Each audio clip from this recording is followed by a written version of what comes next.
말씀은 출애굽기 25장 10절부터 12절까지 말씀입니다. 제가 읽는 성경으로 119페이지에 있습니다. 출애굽기 25장 10절부터 22절까지입니다.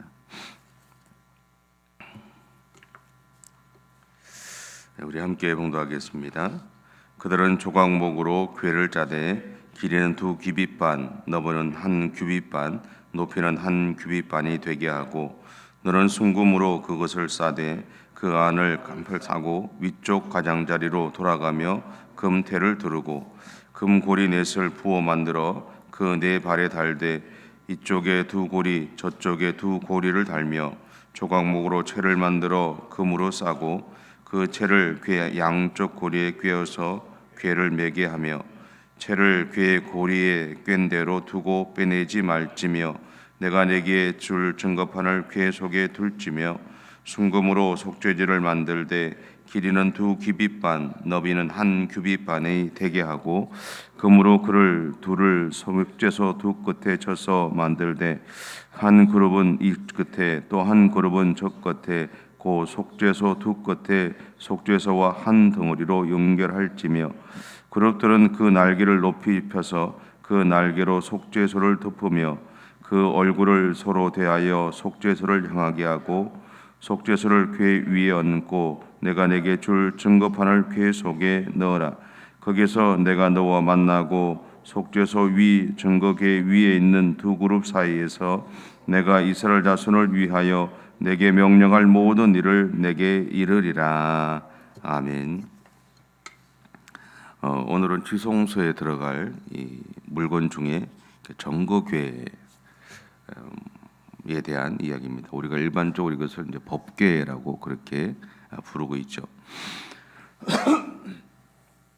기본적으로 이 정거궤는 조각목이라는 것으로 만들어집니다. 그리고 이후에 이 정거궤에는 십계명 돌판과 아론의 쌍난 지팡이 그리고 만나를 보관했던 항아리가 보관되게 되죠.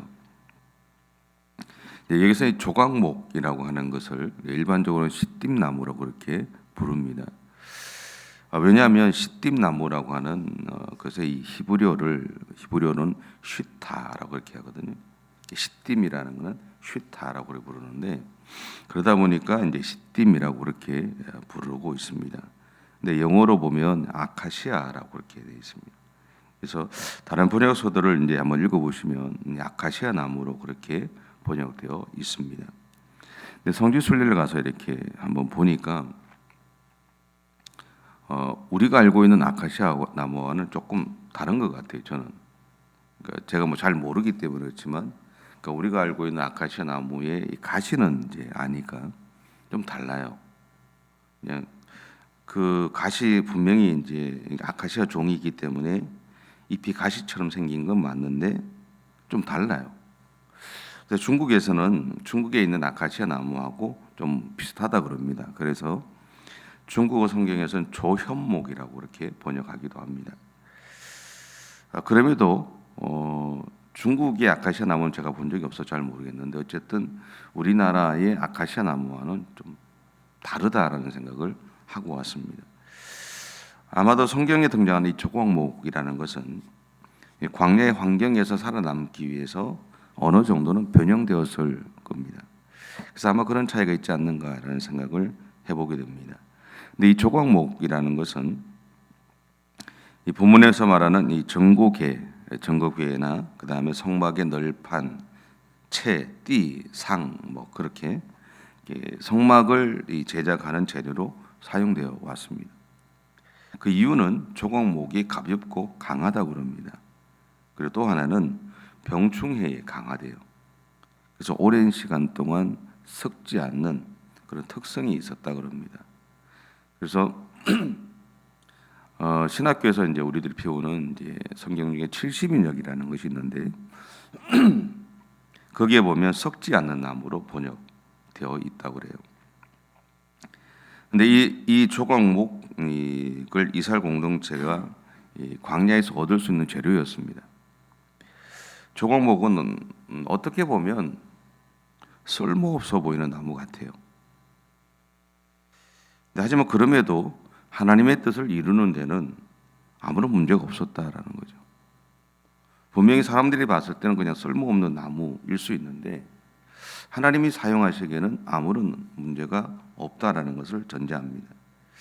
그래서 조각목은 하나님이 무엇인가 특별하기 때문에 이스라엘 공동체를 부르신 것이 아니라 하나님이 선택하시고 세우신 민족이 이스라엘 공동체였음을, 그리고 오늘 우리 자신임을 우리에게 알려주고 있다라는 거죠.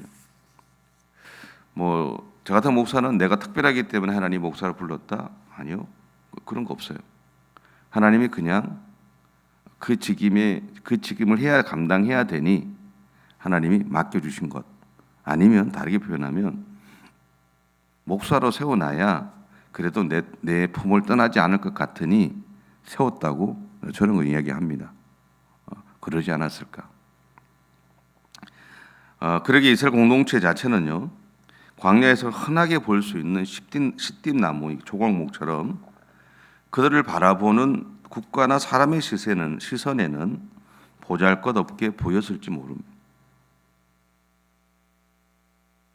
하지만 하나님은 약한 자를 불러서 강한 자를 부끄럽게 만드시는 분이라고 그러잖아요. 그래서 하나님은 그들이 조각목으로 만든 성막에서 하나님을 예배하거나 성막을 볼 때마다 보잘것없는 자신들을 하나님이 하나님의 백성으로 부르시고 세우셨음을 기억하라는 의미로 이 조각목을 사용하신 겁니다. 분명한 것은 우리에게는 가치가 없는 것이라고 해도 하나님이 그것을 사용하셨을 때는 가치가 있게 되죠. 예를 들어서 세상에서 보잘것없는 진흙이라고 해도 그것이 누구의 손에 들어가느냐에 따라서 그것의 가치는 달라집니다. 그래서 어떤 그릇은 저런 짜리가 될 수도 있고 또 어떤 그릇은 수천만 원이나 수억 원에 달하는 그릇이 될 수도 있죠. 분명 같은 흙이고 같은 가마일지라도 그것을 만드는 사람이 누구냐에 따라서 그릇의 가치는 달라지게 됩니다. 마찬가지로 저를 예를 들면 김윤혁이라는 그릇은 하나님의 손에 있을 때 그것의 가치는 변하게 된다라는 거죠. 여러분도 하나님의 손에 붙잡혔을 때 여러분이 가지고 있는 가치는 달라지게 된다라는 겁니다. 반면에 성막에서 사용하는 기물을 만드는 재료는 어제도 우리가 읽었지만 하나같이 귀한 것들입니다. 출애굽기 25장 3절부터 7절인데요. 금과 은과 녹과 청색 자색 홍색 실과 가는 배실과 염소틀과 붉은 물들인 순양의 가죽과 해달의 가죽과 조각목과 등류와 관유에 드는 향료와 분향할 향을 만들 향품과 호마노며 에봇과 흉패에 붙일 보석이니라. 이것은 광야에서 얻을 수 있는 재료가 하나도 없어요. 여기에는 다르게 표현하면요, 이것은 어디서 얻을 수 있는지 하면 애굽에서 얻을 수 있어요. 물건이 많은 데서 얻을 수 있거든요. 근데 그렇게 생각하면 이스라엘 백성들이 애굽에서 나올 때 하나님이 애굽 사람들로부터 막 받아오게 하셨잖아요. 보석이 됐든 뭐든 막 받아오게 하셨잖아요. 근데 그 안에 이게 다 포함되어 있었을 거예요. 그들의 인생에서 가장 소중한 것들을 다 나누게 하셨어요. 그리고 그것을 다 얻게 하셨거든요. 근데 그 안에 이게 다 포함되어 있는 거예요. 광야에서는 도무지 얻을 수 없는 너무너무 귀한 것들이었어요. 오늘 성경에서 우리 읽으면서 나오지만 조각목 겉에도 이렇게 금으로 감싸라 그러잖아요. 광야에서 얻을 수 없어요. 광야에서 그걸 재련하는 능력이 없어요. 그렇죠? 그걸 다 감쌀 수 있는 재료 애굽에서 다 가지고 나왔어요. 다 얻어왔어요. 희한하죠? 단지 그들을 위해서 하나님이 그들이 어떤 수고에 대해서 갚아주는 것 같은데 하나님은 그것을 거기서 멈추게 한 것이 아니라 애굽 사람들, 이방인 사람들이 그들이 자신들을 욕심을 위해 채워놨던 것들을 나누게 함으로써 그것을 하나님을 위해서 사용하게 만드는 일을 하시더라라는 거죠. 하나님은 그 귀한 재료로 만든 기구를 담을 성막의 재료는요, 그들이 광야 생활에서 가장 구하기 쉬운 재료로 만들게 하셨어요. 여기에 하나님의 뜻이 있다라는 거예요. 우리는 화려하고 귀한 것으로 하나님에게 드리면 하나님이 기뻐하신다고 생각을 합니다. 물론 그럴 수도 있죠. 물론 그렇기도 하고요. 그죠? 그래서 세상의 역사를 보면 그 안에 수많은 왕조들이 있고 그들은 자신들이 섬기던 신에게 가장 좋은 것을 드려왔습니다. 그런데 그럼에도 불구하고 그런 왕조들은 역사의 뒤로 사라져가고 또 새로운 왕조들이 세워지는 그런 모습들을 우리는 볼 수 있죠. 바로 이 시점에 우리는 성경에서 하나님은 중심을 보시는 분이다라고 계속해서 말하는 이유에 대해서 묵상해 보아야 됩니다. 22절은 이렇게 시작하고 있습니다. 거기서 내가 너와 만나고 석주서 위 정거계 위에 있는 두 그룹 사이에서 내가 이스라엘 자손을 위하여 내게 명령할 모든 일을 내게 이르리라.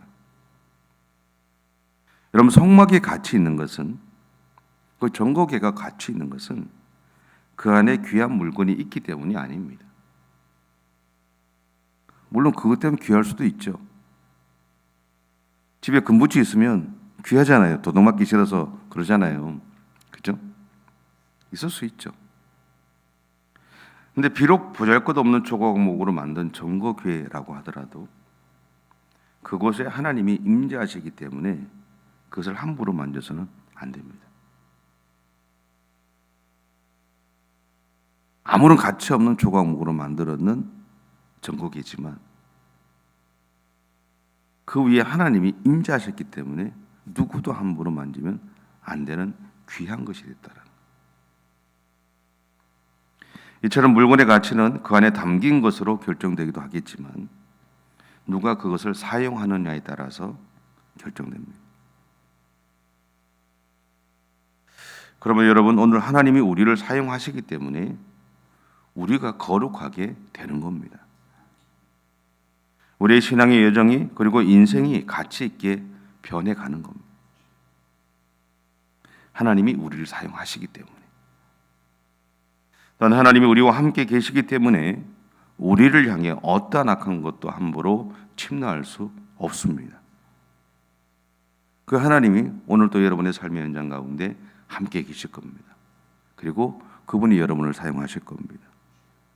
그러니까 가슴 펴시고 당당하게, 춥지만 가슴 펴시고 당당하게 오늘 하루도 하나님의 사람답게 그렇게 믿음의 길을 달려가시기 바랍니다. 기도하겠습니다. 사랑의 주님, 감사합니다.